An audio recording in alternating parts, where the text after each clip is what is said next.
This is how we make a continuous binding with mitered corners. We cut the strips of fabric 2¼ inches wide on the straight grain of the fabric and generally crosswise from selvage to selvage. You will need to sew the strips together so that you have one long length to attach to the outer edge of your quilt.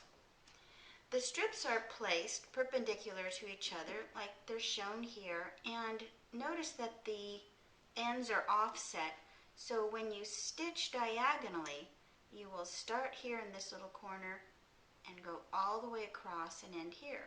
Now there's a pencil line on the back side of this fabric, but it's not necessary that you mark these. You'll just want to stitch right across. So let me go ahead and stitch those. After stitching, you want to trim to remove the excess and leave just 1/4 inch beyond the stitching line, like this. The seam will be pressed open to eliminate bulk. So take it over to the pressing board and press it open, and then the full length of the binding strip will be pressed in half with the right side facing out. So we'll go ahead and press.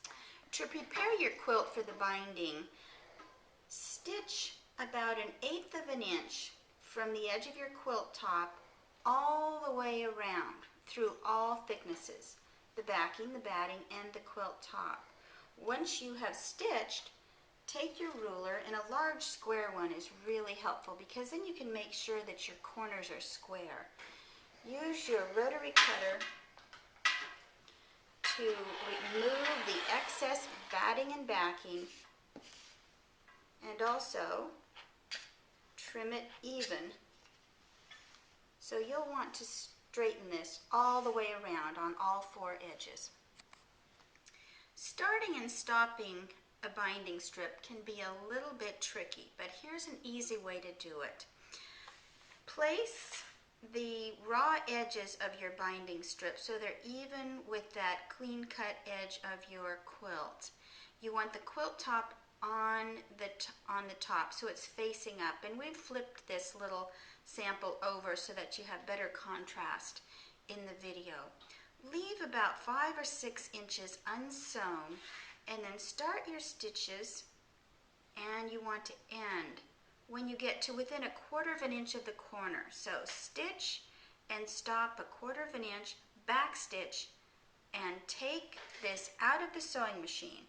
And then if you will lay this piece on a flat surface and turn the binding strip so that you will have a nice 45-degree angle here in the corner, just like this. And what you're looking for is that the raw edge, the right hand raw edge of your quilt top is even with your binding strip. Now very carefully fold the binding strip so that it goes toward you, right? And there are a few things that you're looking for here.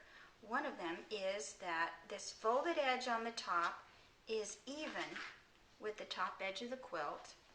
You have raw edges even here, and these 2 folded edges are stacked evenly over each other. Then back to the sewing machine, and starting right at the top, again with 1/4 inch seam allowance, you're going to stitch right from the edge all the way down, again stopping 1/4 inch before you reach the next corner. So I'll go ahead and stitch that now. Go. Here's the quilt top. The binding has been stitched all the way around, all corners.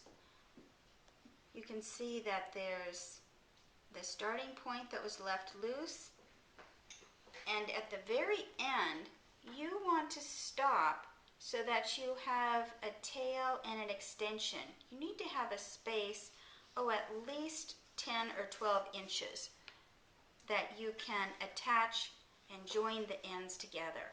And here's how you do this.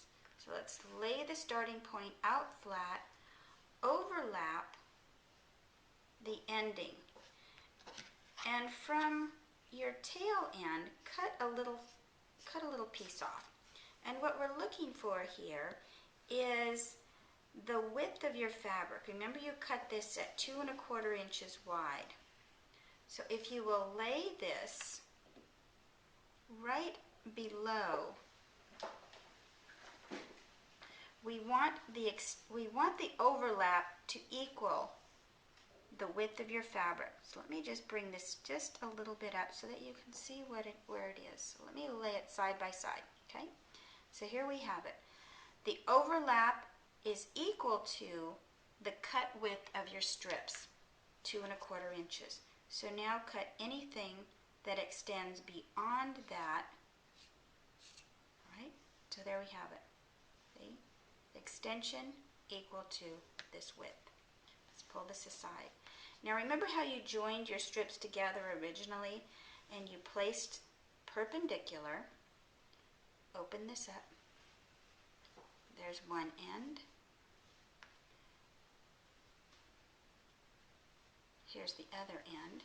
And you have to scrunch this up just a little bit so that you can make this happen.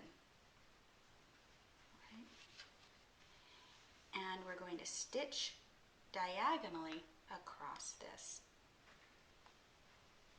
And then when it opens, you'll have it together. Let me go ahead and stitch that. The ends have been stitched together diagonally all the way across. Take your scissors and cut the extension, leaving just 1/4 inch seam allowance. Now what's so nice about this technique is that there's no bulk. Press this seam open just like you did earlier, and then press in half, and there you go. It fits together just perfectly. You can then stitch, finish your stitching line from point to point. Let me go ahead and do that.